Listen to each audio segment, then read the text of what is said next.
The creative fulfillment we as human beings long for is to be reunited with our tribe.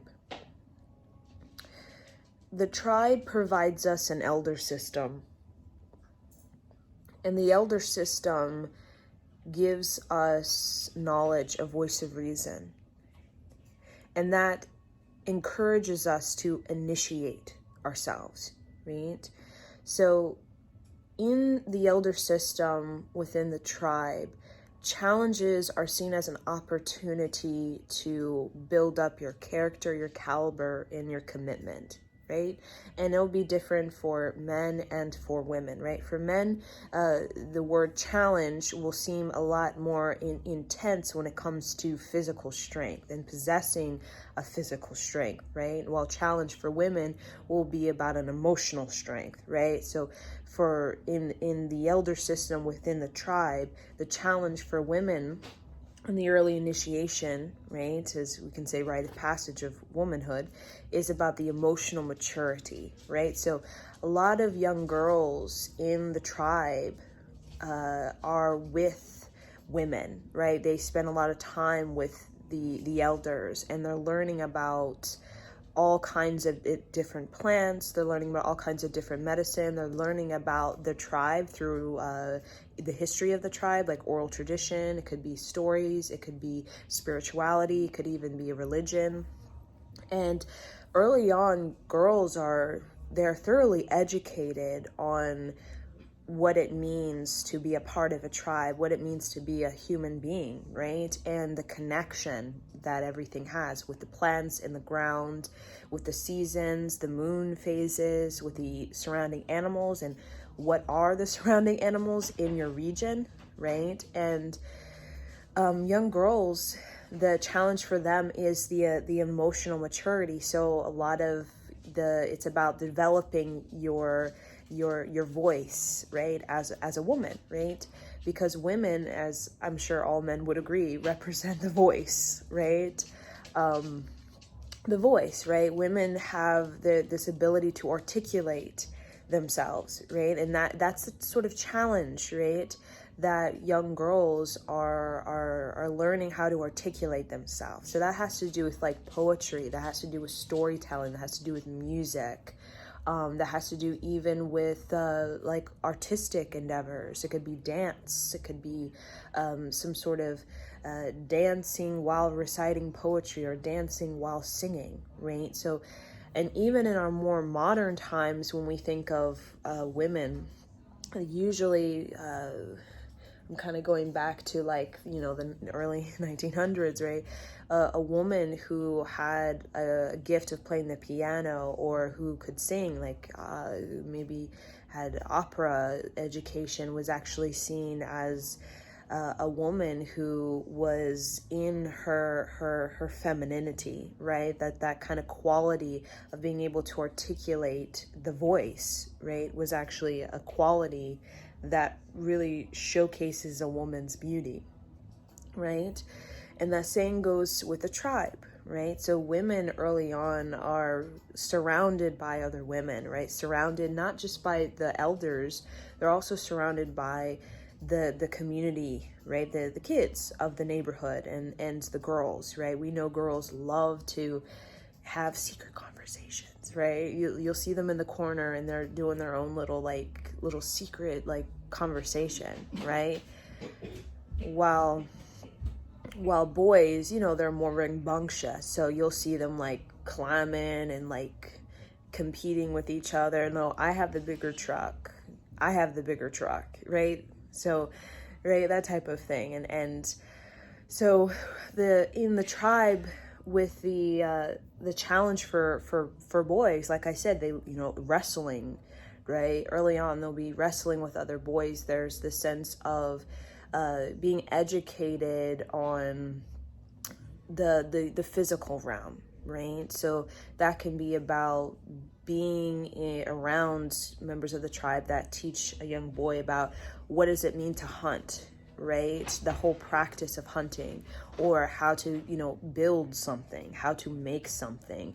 Even you'll learn about the sort of laws of your tribe, or sort of order and what order is, right?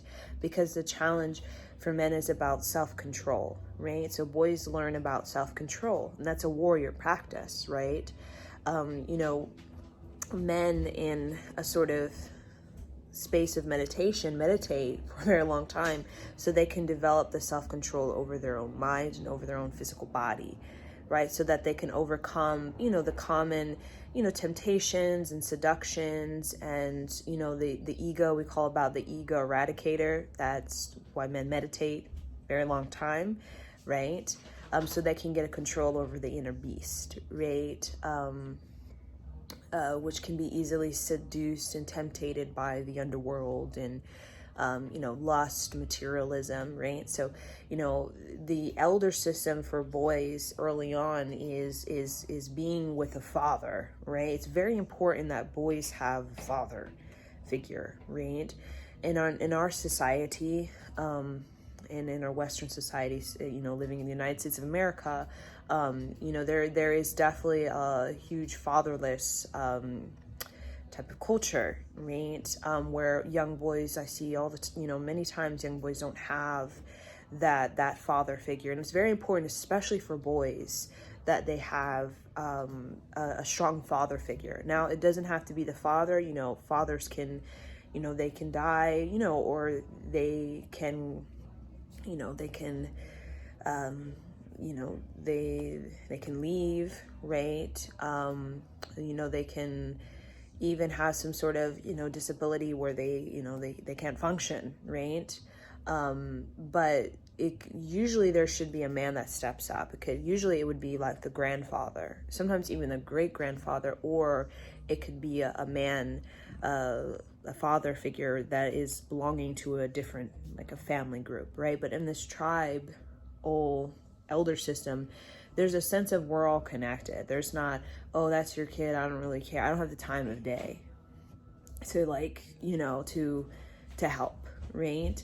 And we also have to remember, like, this is a time, the population is it's less, right, in this sort of tribal elder system.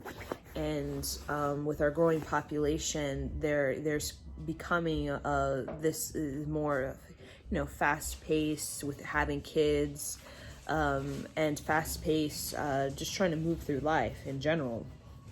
But I wanted to share the creative fulfillment belongs to the tribe, because a lot of us, the tribe has everything to do with the destiny of ourselves, right? With our soul. And a lot of people, are kind of trying to find their tribe, or trying to find somebody, because we, in many ways, the tribe has been separated, right? And with the Native Americans especially, the elder sister has been completely deconstructed as a way to, right, you take out the head chief, and then all the boys, they don't have that access to the knowledge of the head chief, right?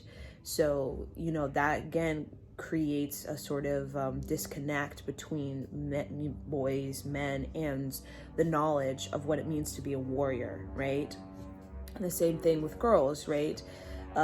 They feel separated from their sisters, feel separated from, the elder women, and therefore there becomes a disconnect between girls, women, and the sort of knowledge of what it means to be like a oracle, right? So when we are connected with our tribe, right, it's the whole function of the tribe is for creative fulfillment, right? So, and also about your lineage as well, right? And that's what an elder system is. It's basically a lineage, and we need that, because the talents, the gifts, there needs to be some kind of development of that in this life, right?